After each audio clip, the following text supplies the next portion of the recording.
Tonight, in Toronto, two of European football's most decorated nations meet at a World Cup for the first time ever. Portugal arrive unbeaten.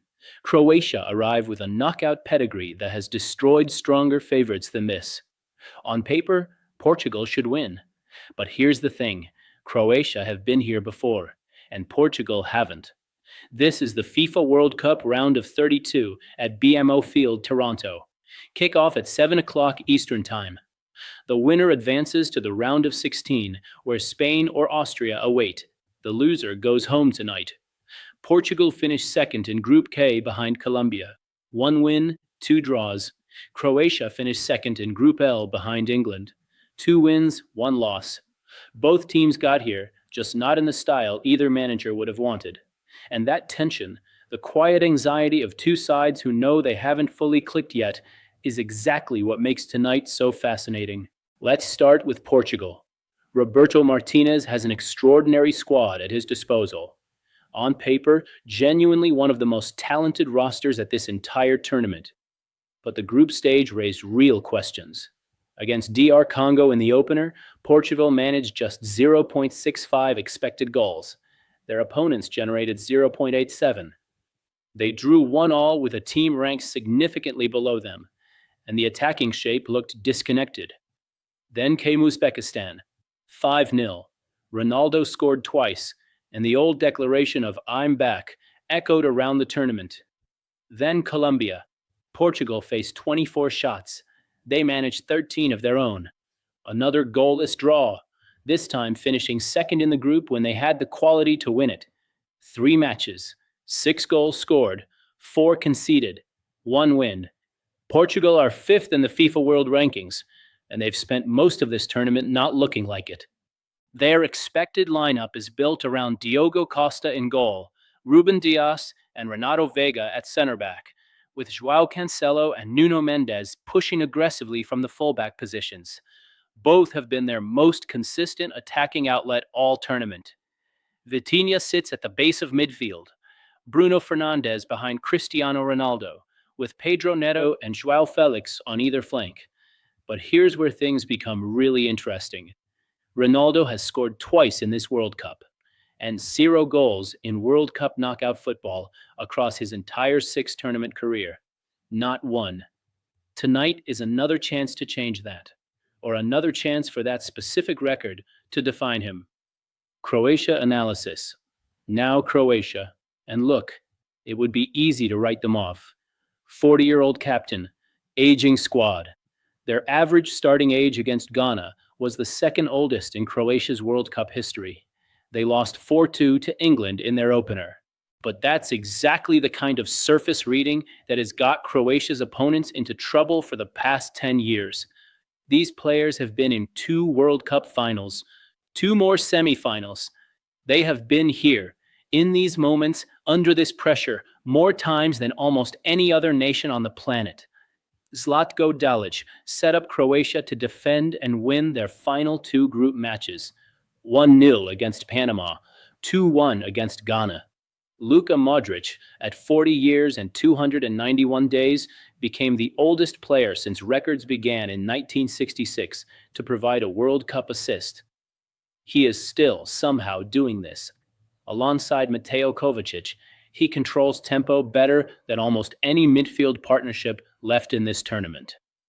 Their expected lineup: Dominik Livakovic in goal, a back 4 of Josip Stanisic, Josip Šutalo, Marin Pongracic, and Ivan Perisic. Kovacic and Modric in central midfield. Petar Sucic, who scored in each of Croatia's last 2 group matches, pushing forward alongside Nikola Vlasic and Martin Baturina. Ante Budimir up front. The concern is the defense. England exploited Croatia's transitions ruthlessly and scored 4. Portugal have pace in exactly the same areas. Neto and Felix behind a striker that caused Croatia problems 3 weeks ago. 3 battles that decide this game. The first is Modric versus Vitinha.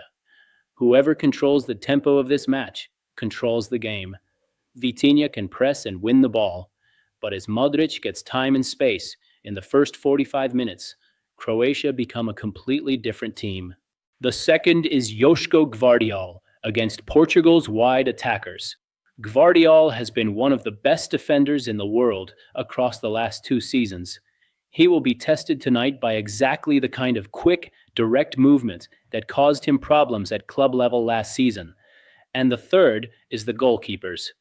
Diogo Costa made a string of outstanding saves against Colombia. Dominik Livakovic has a World Cup knockout record that belongs in a different category from almost anyone else in this tournament. If this goes to penalties, and Croatia have won 2 of their last 4 World Cup knockout matches that way, it may come down to that alone. The one statistic most people are ignoring. Before the prediction, here is the hidden statistic that changes the entire conversation. All 5 of Portugal and Croatia's most recent meetings produced goals at both ends.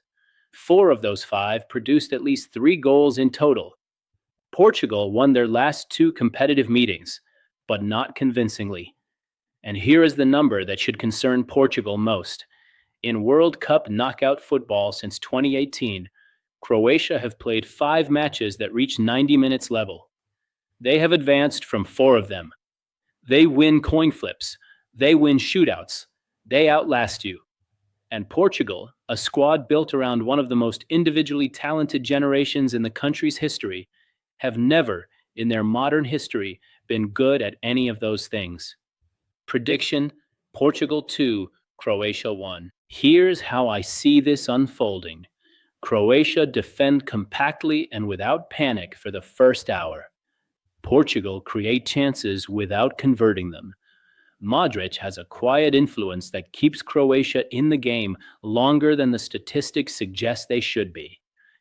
Then, somewhere around the 65th to 75th minute, Portugal's squad depth and Martinez's substitutions change the game. Gonçalo Ramos or Rafael Leao adding a different dimension. Portugal score. Croatia equalize almost immediately from a set piece. And then, finally, Portugal find the winner. Bruno Fernandes, more likely than Ronaldo, creating the decisive moment that wins the tie. The caveat: if this is still level with 10 minutes left, Croatia become the favorites. That is not an opinion. That is their record. If Portugal win tonight, they take a genuine step towards something this generation has been chasing for 20 years. If Croatia somehow eliminate them, it will be remembered as one of the great upsets of this entire tournament. And Modric will have done it at 40 years old, in his final World Cup, against a team 42 places above him in the world rankings. Who are you backing? Portugal or Croatia? Leave your prediction in the comments.